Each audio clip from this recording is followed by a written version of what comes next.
प्रधानमंत्री नरेंद्र मोदी आज से बिहार चुनावों के लिए रैलियों की शुरुआत करेंगे और पीएम मोदी इस बिहार चुनावों में एनडीए के लिए कुल 12 रैलियां करेंगे।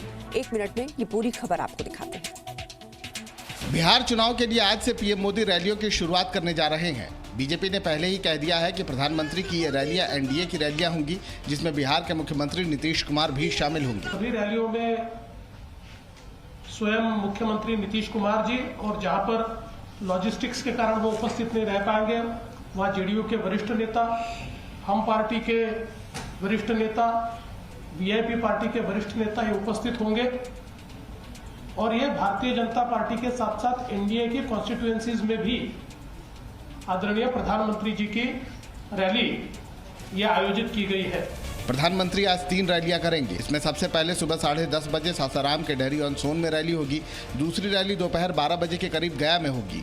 पीएम मोदी की तीसरी रैली भागलपुर में करीब 2:30 बजे होगी। कोरोना को देखते हुए पीएम की रैली में शामिल होने वाले सभी अधिकारियों का पहले ही कोरोना टेस्ट किया जाएगा। साथ ही रैली में सामाजिक दूरी समेत मास्क भी अनिवार्य होगा। और बिहार चुनावों के लिए बीजेपी के जारी किए गए घोषणा पत्र पर विपक्ष परेशान हो गया है। एक मिनट में पूरी खबर।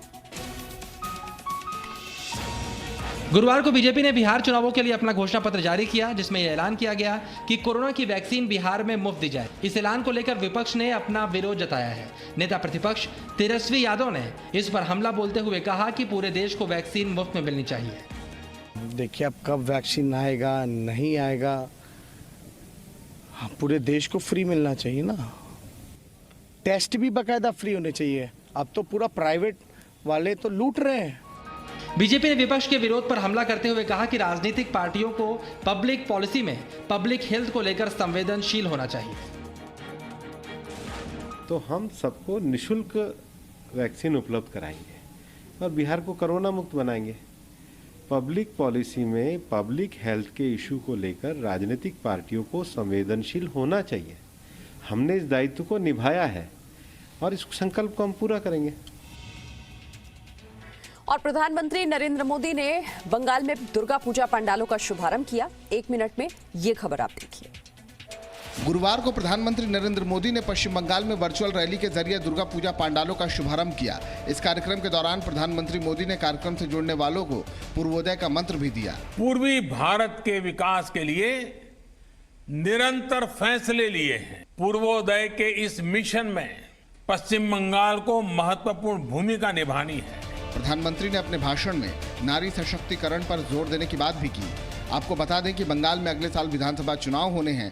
हमें सभी बेटियों को दुर्गा की तरह सम्मान करने की सीख दी जाती है। भारतीय जनता पार्टी के विचार यही है, संस्कार यही है और संकल्प भी यही है। देश की नारी शक्ति को सशक्त करने के लिए निरंतर काम किया जा रहा। और पीएम मोदी की इस रैली को उनके चुनावी शंखनाद के तौर पर भी देखा जा रहा है।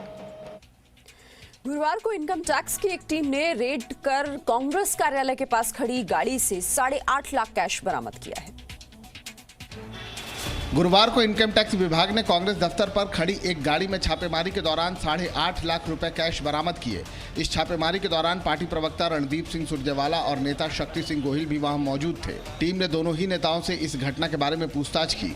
बाद में शक्ति सिंह गोहिल ने मीडिया से बातचीत में यह आरोप लगाया कि राहुल गांधी की रैली से पहले साजिश रची जा रही है। ये साबित हो गया है कि भाजपा यहाँ जेडीयू भाजपा गठबंधन बिहार में चुनाव हार रहा है। मैं गुजरात से आता हूं और जानता हूं, जब भी हार देख लेते हैं तो वो तरीके करते हैं जिसका लोकतंत्र में कोई मायना नहीं होता। कि लोकतंत्र में मिसयूज ऑफ पावर जो हो रहा है, कहते हैं ना, पब्लिक है, सब जानती है। तो इस चुनाव में और करारा जवाब भाजपा और जेडीयू के गठबंधन को मिलेगा।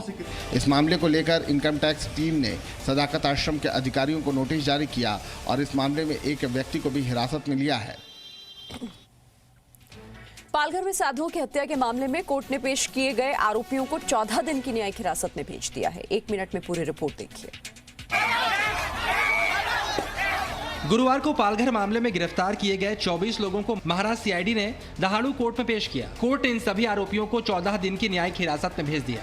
जो आरोपी गुरुवार को कोर्ट में पेश नहीं हो पाए हैं, उन्हें आज कोर्ट में पेश किया जा सकता है। बुधवार को महाराष्ट्र सीआईडी ने 50 अभियुक्तों को गिरफ्तार किया था, जिसके बाद इस मामले में गिरफ्तार होने वालों की गिनती 189 पहुंच गई है।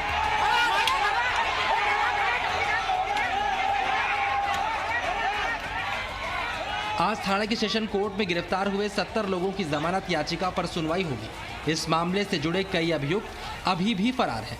आपको बता दें कि इसी साल 16 अप्रैल को पालघर के पास भीड़ ने 2 साधुओं समेत 3 लोगों की पीट कर हत्या कर दी थी। इस मामले को लेकर सुप्रीम कोर्ट में भी याचिका दायर की जा चुकी है। देश भर के साधु संत भीड़ द्वारा की गई इस हत्या की जांच सीबीआई से कराने की मांग कर रहे हैं। महाराष्ट्र सरकार ने भी इस घटना में लापरवाही दिखाने वाले कई पुलिसकर्मियों को बर्खास्त कर दिया है। प्रदूषण पर दिल्ली में जागरूकता अभियान चलाया जा रहा है, मगर पंजाब में पराली का जलना अब भी जारी है। 1 मिनट में पूरी खबर। गुरुवार को दिल्ली में केजरीवाल सरकार ने रेड लाइट ऑन गाड़ी ऑफ अभियान की शुरुआत की। दिल्ली एनसीआर में बढ़ते प्रदूषण को देखते हुए केजरीवाल सरकार ये अभियान चला रही है। दिल्ली के पर्यावरण मंत्री गोपाल राय के साथ पार्टी के कई विधायक इस अभियान के तहत सिग्नल पर लोगों से गाड़ी बंद करने की अपील करते दिखाई दी। नहीं, लोगों में काफी उत्साह है और लोगों को ये लग रहा है कि प्रदूषण की समस्या हमारी है। इसके समाधान के लिए भी हमें अपनी जिम्मेदारी का निर्वहन करना चाहिए। रेड लाइट ऑन गाड़ी ऑफ कैंपेन लोगों का कैंपेन है। उधर पंजाब में पराली जलाने का काम लगातार जारी है।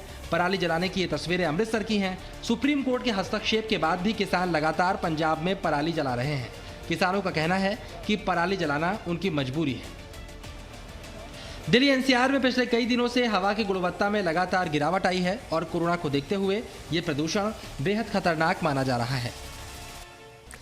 थल सेनाध्यक्ष जनरल एमएम नरवणे ने गुरुवार को विशाखापट्टनम में भारतीय नौसेना में आईएनएस कावरत्ती को शामिल किया। शक्ति के महापर्व में देश की सैन्य शक्ति भी नए लक्ष्य हासिल कर रही है। भारतीय नौसेना में आज स्वदेशी युद्धपोत आईएनएस कवरत्ती शामिल हुआ है।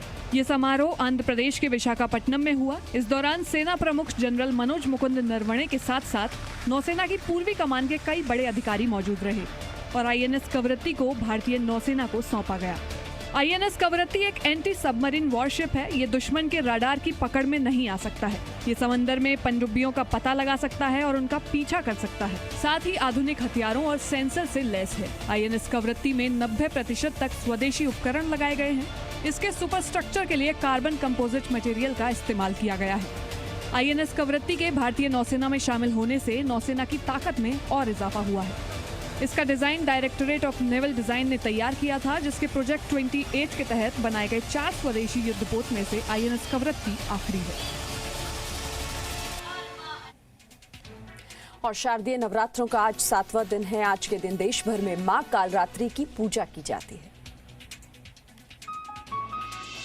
नवरात्रि के 7वें दिन देवी दुर्गा के 7वें स्वरूप मां कालरात्रि की पूजा और आराधना की जाती है। माता के स्वरूप की पूजा करने से सिर्फ पापों से मुक्ति नहीं मिलती, बल्कि शत्रुओं का नाश भी होता है। पुराणों के अनुसार ये मान्यता है कि मां कालरात्रि ने दैत्य शुंभ निशुंभ और रक्तबीज का वध किया था। हालांकि हर साल के मुकाबले इस साल नवरात्रों में लोगों की भीड़ कम दिखाई दे रही है। कोरोना महामारी की वजह से मंदिरों में लोगों का आना कम हो गया है। बंगाल में नवरात्रों का त्योहार भव्य तरीके से मनाया जाता है, मगर आने वाले 24 घंटों में बंगाल के कई इलाकों में भारी बारिश और तूफान का अंदेशा है। 23rd October, heavy to very heavy rainfall over the 3 coastal districts, North, South Chobbish Pargona and Purva Midnapur, and only heavy isolated rainfall over the adjacent coastal districts like Kolkata, Howrah, Hooghly and Nadia.